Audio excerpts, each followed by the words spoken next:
We now have confirmation, Rich, from Amazon, a memo from the CEO to staff, that they will be cutting more than 18,000 jobs, as mentioned, much more than previously expected going into the end of the year. There was an indication that about 10,000 jobs would be cut, but this far more than expected, and therefore indicating to many that this is a latest sign the tech slump deepening.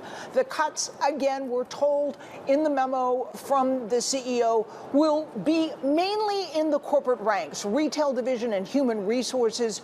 We're also told that affected staffers will be taken aside beginning January 18th, and various issues such as severance and assistance in finding other jobs will then be discussed. The CEO, Andy Jassy, also said in a memo that this is part of the company's annual planning process. Quote, Amazon has weathered uncertain and difficult economies in the past. He said they will continue to do so, and quote, these changes will help it pursue our long-term opportunities with a stronger cost structure.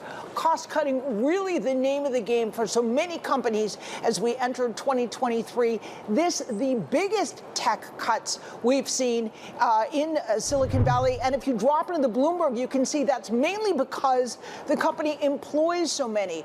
A staff total of about 1.5 million as of last year, and this is also a company that admitted it overhired, brought on too many people during the pandemic when its stock really took off. But during the past year, the stock has come under considerable pressure with a sharp slowdown in e-commerce growth and various headwinds and concerns about a recession. We should also point out that the memo chided certain staff members who may have leaked the news before the memo was able to go out.